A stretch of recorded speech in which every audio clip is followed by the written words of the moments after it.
Hey guys, it's Ralph with Stray Benz. If you have a W126, one of the old S-Class Benzes, especially second generation, but even the first generation, sometimes the heating system can drive you bonkers. And that's probably why you're watching the video, because I've had it. There's a constant issue, or if you have an issue where you try to regulate the temperature, you start the engine and it warms up nicely and it's nice and toasty, but the moment that you hit the gas, all of a sudden it's stone cold. Then it doesn't, the fan, when you're on auto, it does not regulate it. Meaning the temp controller doesn't react, or it doesn't regulate it right, or it is so erratic. It took me forever to figure this out, and I'd like to help you out a little bit with what helped me. I've got a 300 SDL from 1987, and what I'm about to tell you works for all the other ones too. The S-Class machine, second generation S-Class Benzes. And here are a couple of hints, because you got to make sure that you have your basics covered. I learned that the hard way, so I can give you an excerpt of like what I learned and what to look for first before you do anything really serious. So here comes step number one. This should look familiar. I've got the controller set to EC and auto. Temp regulator right there at a little over 24 degrees Celsius, with the ignition in the 2 position on. And there's one thing you got to check to make sure that the regulator, the temp wheel, really will do anything, and that is this gizmo up here. I hope you can see it right there. That is the sensor location for the inside temperature sensor, and there's a little fan that I'll show you where it is. But when you have this machine, the ignition on, you take a little bit of a piece of paper from a paper towel, and this piece of paper needs to get stuck there with everything running, because what it does is this little intake grating here has the sensor right behind it, and there's a hose and a fan connected to it, and the hose is like in the behind all this thing, goes down the 8 column, and right down there behind this panel up, you need to remove that lower panel there and this panel with the various screws. And I'm sure there are all kinds of web resources that tell you how to remove it, but up in the extension right around there, behind the covers there is a small little fan. If that one is stuck, which on mine it was, you need to either get a new one. You can get this thing going again, put a little bit of dry lube on there, otherwise it's going to stay, react erratic. You will not be able to get this thing going again. And if that happens, the temp sensor up there will not get an actual good reading on the inside temperature, and it will be leading to total erratic temp regulation. So that's number one. The next one deals not with the temp controller. This temp controller, there may be an issue with it, but before you deal with anything, don't do as I did. Do not focus on getting a new temp regulator. The automatic climate unit, the climate controller here with the temp wheel and the push buttons that you can remove by removing the ashtray, radio, and then you can pull this thing down. And there are all kinds of web resources too that should show you how to do that. But before you get in there, pay attention to another 2 things under the hood, which I'll show you in a minute. All right, I popped the hood, and I'm going to show you the one piece of crap that can make your life living hell, and that's called the monovalve. This is what that thing looks like. and I'll show you what's wrong with it. If you have already bought one, and you probably bought it from a regular on-site web store or something, and this is made by someone else than Benz, this is what you do with it. You just chuck it and start over again, because there's only one thing that will work, and I'll tell you why. This is where it sits, right next to the battery and the diagnostic plug thing. You need to remove these two screws here. You take this up and then you can access it.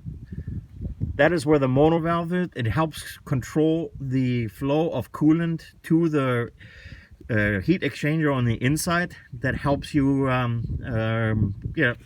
put the hot water through there, and the fan pushes the inside air through the heat exchanger, and that's supposed to make you warm and cozy.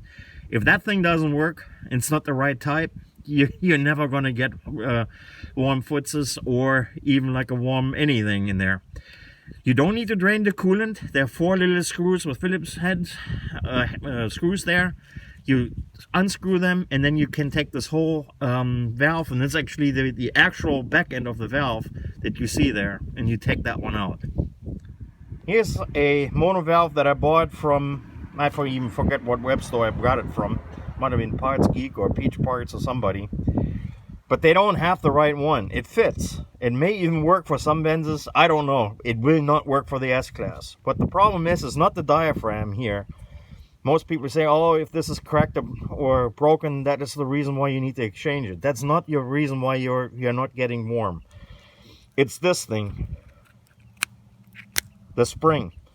The spring tension on the original Benz one is what keeps this thing in the open position even when you hit the gas. Because what is happening, when not energized, the spring pulls this plunger here into the fully open position, away from the valve seat.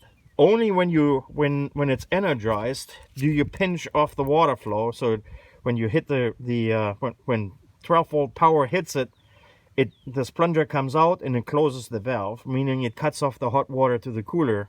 So what probably happens inside there, when the engine is at idle, the coolant flow that goes by here can go, because it goes from here by this valve stem into the valve body out into the heat exchanger.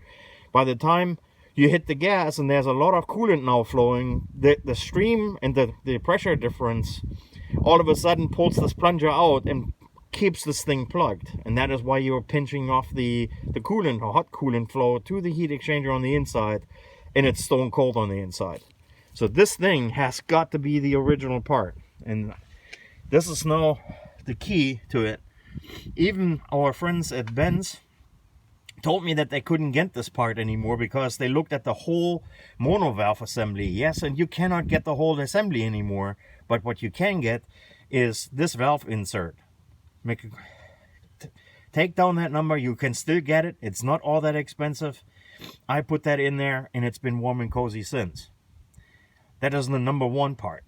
The other part is not that easy to get to, but it's still fairly straightforward. And that's right under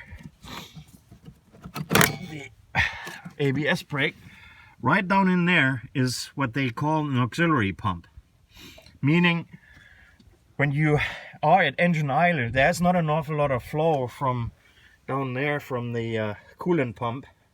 It's not pumping out too much coolant. So in order for you to be warm and toasty, Benz put an auxiliary extra electric motor driven pump there. If that one is busted, it helps fry the climate control. That's why you want to make sure that this thing is in working order. So you take the seal off, this part of the firewall, and even this part, this comes off with, there's a screw here and a screw there. You take this part out, and then you can access the pump, and it needs to be moving freely, not leaking. The one that I initially got was another Pride with America in China piece of crap, and I had to discard it. But The other thing I did is there's a little fuse holder here. Probably you can't probably see it here. With a 1.5 amp fuse in it that I put into the circuit to the oil pump, to the lube oil, not the lube oil, the coolant pump. Because if that thing ever locks up on me, I want the fuse to blow, but not my temperature control unit on the inside. Once you have the mono valve, this auxiliary pump checked out, the only other thing is the inside temp sensor, the little blower. If that is all okay, then you can finally focus on the climate control unit. So you got the aux pump fixed, got the mono valve fixed, and the little blower for the inside temp controller. Now you can focus on the climate controller. Doing some web research, I once bought a whole set. One was for a completely different car, and a rebuild shop of one of those alerted me. It's like, hey, it's got to be this one number, and they offered to help me, and they gave me a controller, and I'm going to show you in a moment the one that they gave me.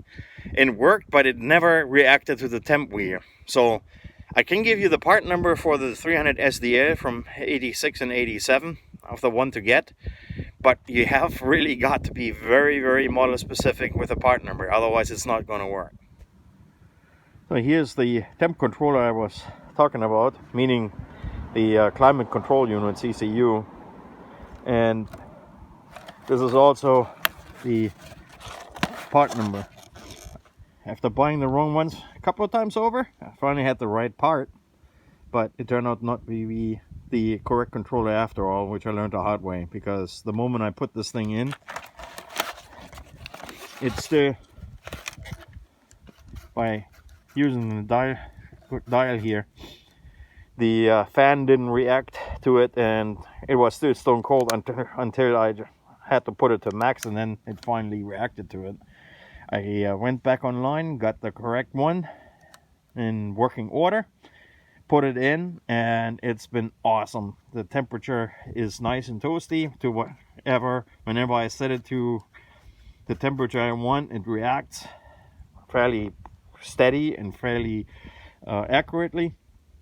And like I said, do that in a couple of steps. Make sure the mono valve works, the aux pump works, and that the temperature, inside temperature sensor and the blower work all right, and then focus on this thing. And if that still doesn't help, yeah, I don't think then I think you need to go straight back to the basic and do it all over again.